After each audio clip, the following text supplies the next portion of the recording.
Azzini presenta Bookmania. Interviste, anticipazioni e consigli di lettura per il tempo libero. Go tell a friend. Bookmania, dove il libro è protagonista.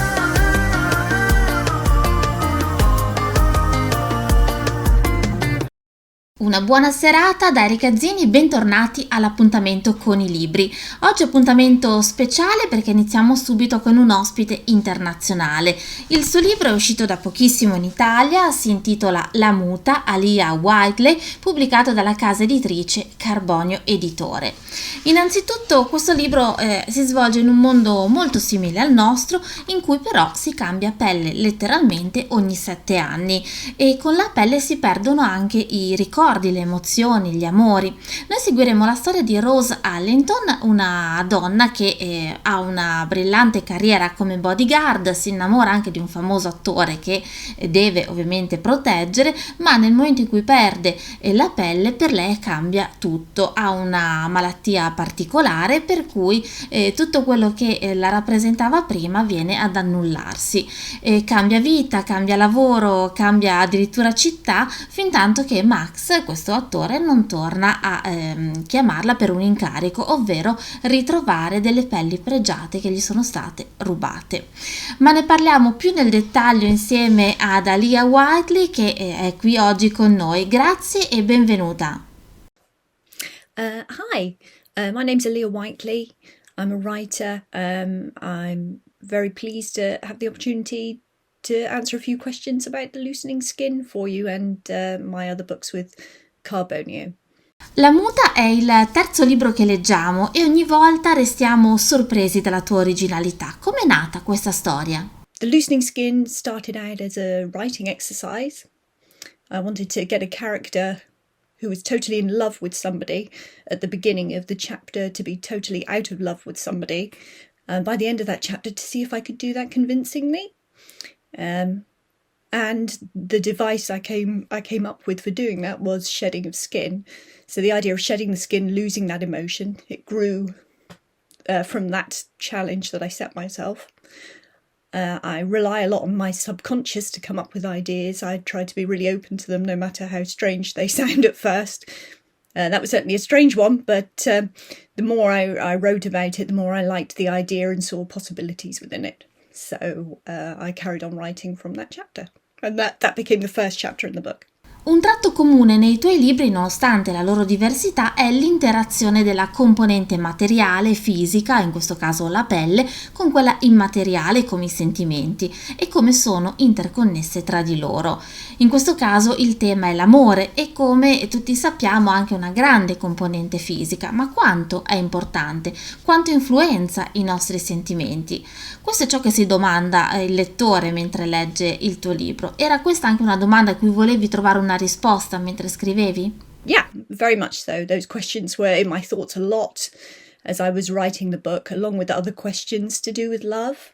I think love's a really small word that we attach a lot of meanings to. A lot of my stories deal with these very small words that we kind of use to loosely attempt to define really huge subjects. I think I was asking a lot of questions that I couldn't really answer. But I think it's okay that some questions are unanswerable. There are issues that we can't solve, that we shouldn't solve, perhaps. I'm okay with that. I like asking the questions around them and exploring different aspects of these unanswerable questions. So I think that's what I was trying to do with The Loosening Skin. Credo che un altro grande tema del libro sia la perdita. In inglese la muta è the loosening skin, quindi questo riferimento è forse ancora più chiaro. Era un altro elemento su cui volevi riflettere? Yeah, I thought a lot about how different we would all be if we knew how long certain experiences in our life would last. I think romantic songs and stories talk to us a lot about how love is eternal or endless. That's not true for a lot of people. A lot of loves. And I wondered if we would cherish it more if we put a date on it or quantified it. The fact that people can have proof in the world of the novel that love really exists, that they can touch a skin that once covered them, once they've shed it, and feel that emotion again. That's a really powerful idea, that love can be quantified and said to have truly existed in that sense. I was really fascinated by that. I explored how making love material, kind of palpable, how that changed love and how it became a resource that could be traded. Many people think love's too commercialised as it is, even in our world. In the loosening skin, there are whole industries that profit from love in horrible ways because it's become quantifiable. And I thought a lot about that and how maybe we're luckier in this reality that we can't pin down love or touch it. At least it keeps some mystery. Parliamo ora di Rose, la nostra protagonista. Lei è un personaggio davvero interessante, così vivida che esce dalle pagine. È una donna molto particolare, ma allo stesso tempo è facile riconoscersi in lei. Che cosa puoi dirci di Rose? Ti sei ispirata a qualcuno di reale? No, she's not inspired by a real person. Her personality came to me gradually as I was writing, going back through her experiences and uncovering them. So I didn't know a lot about her when I began writing. As I wrote, she became clearer to me in the first draft.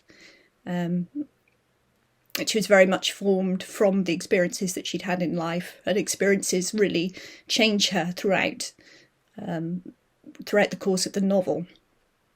But I tried to keep some inner part of her that was always undeniably Rose. It was a challenge to represent that, so thanks for thinking that I did a good job of that. That's great. La Muta, come già detto, è un libro davvero originale. Non possiamo inserirlo in categorie rigide: fantasy, fantascienza, thriller, mystery, noir, weird. La naturalezza con cui è scritto ci dice che non c'è premeditazione nello scegliere un genere, così siamo curiosi. Come nascono le tue storie? Il genere segue l'idea o viceversa? Truth is, I don't think a great deal about genre at all. I try to be really free when it comes to letting an idea take me in different directions. The Loosening Skin does have noir elements, fantasy elements, there's horror, there's science fiction. I really enjoy being able to just write across all those genres. As I said with this book, the challenge came to me first, so I started writing and everything unfolded from that challenge. But I never thought to myself, oh, this has become horror or this has become science fiction now. I just tend to write what I want to write and let the publishers worry about what category it would fall under later. Infine ti lascio un'ultima volta questo microfono virtuale se vuoi inviare un messaggio ai tuoi lettori italiani. Thank you for the interview. It says here I can send a message to my Italian readers. I'd just like to say thank you. It's amazing to have my book read in Italy, and I'd like to thank my publisher Carbonio and my translator as well. It's amazing to think of the books being translated and enjoyed. And thanks very much for the interview. Thanks. Consigliato quindi La Muta di Aliya Whiteley, pubblicato dalla casa editrice Carbonio. E passiamo ora ad un'altra storia estremamente originale, con Vita Nostra di Marina e Sergei Diachenko, pubblicato dalla casa editrice Fazzi.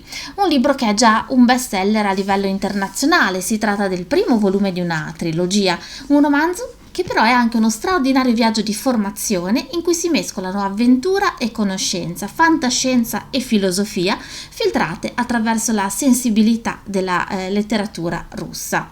Ma parliamo ora del libro. Protagonista della storia è la giovane Saska, che un giorno viene avvicinata da un uomo che la costringe a eseguire una serie di compiti a dir poco bizzarri. La ragazza è spaventata, ma non ha altra scelta se non obbedire, ricevendo in cambio dei gettoni d'oro con un marchio a lei sconosciuto. Gli incarichi continuano e le monete si moltiplicano. L'autunno successivo, invece di iscriversi alla facoltà di filologia, come aveva sempre sognato, Saska viene infine obbligata ad allontanarsi da casa per raggiungere uno strano istituto di tecniche speciali. Non è una scuola, come capirete, come le altre. I libri risultano a lei incomprensibili, gli insegnanti negano qualsiasi spiegazione e gli studenti più grandi sembrano sempre altrove con la mente. Insomma, la classe del primo anno in cui fa parte anche Saskia, prova a restare unita di fronte a questo rigore dei professori, mentre la ragazza trova conforto nell'amicizia di Kostya, un ragazzo sensibile che come lei vuole solo rimanere a galla per scongiurare terribili conseguenze.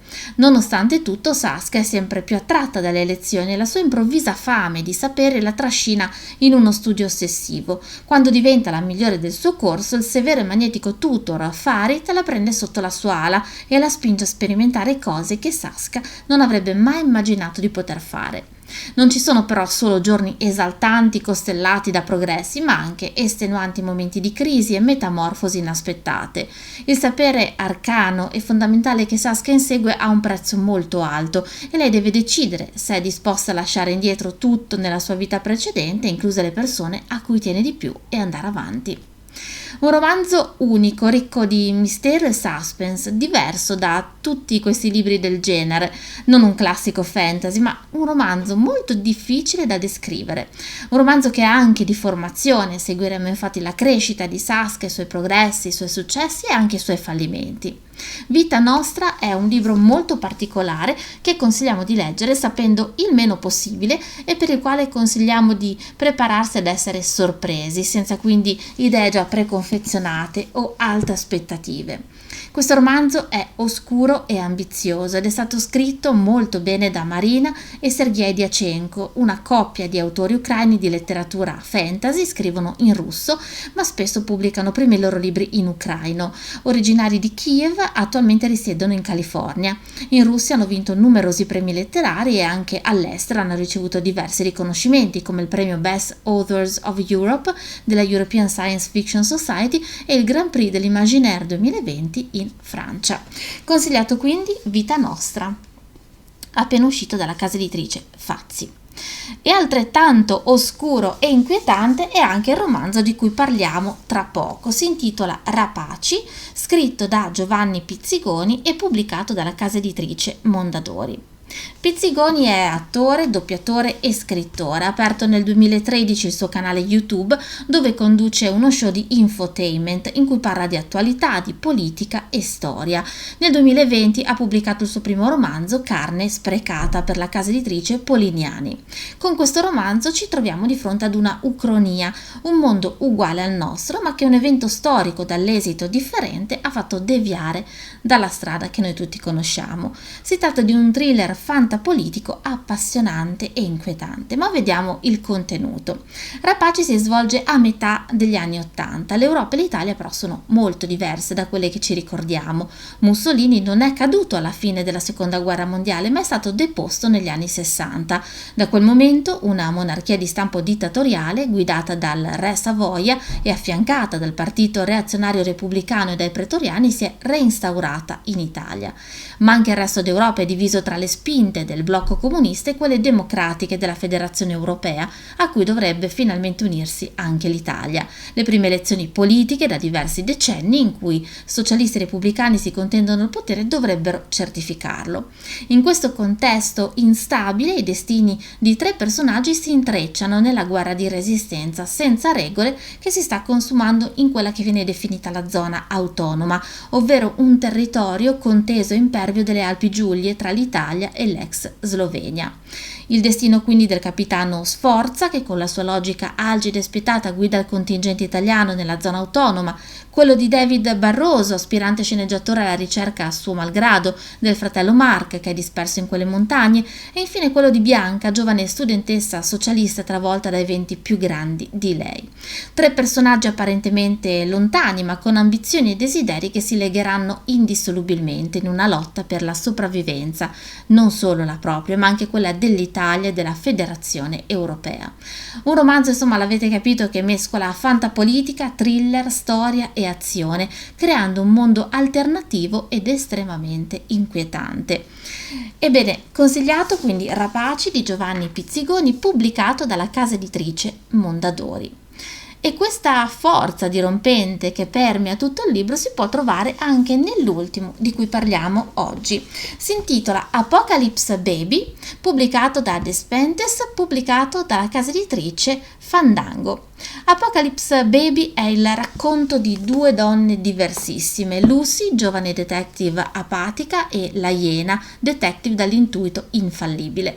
La loro missione è quella di ritrovare Valentine, adolescente fuggita di casa. Seguendo le sue peripezie fra la Parigi dei salotti letterari e una Barcellona tentacolare, appare l'affresco di una società ipocrita dove le famiglie sembrano prive di valori. Centrale la tematica della sessualità e della sensualità.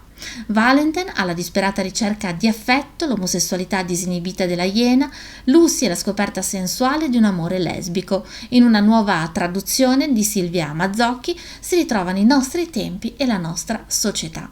Un romanzo irriverente e provocatorio uscito dalla penna di Virginie Despentes, scrittrice e regista francese, tra le più originali e impertinenti della scena internazionale.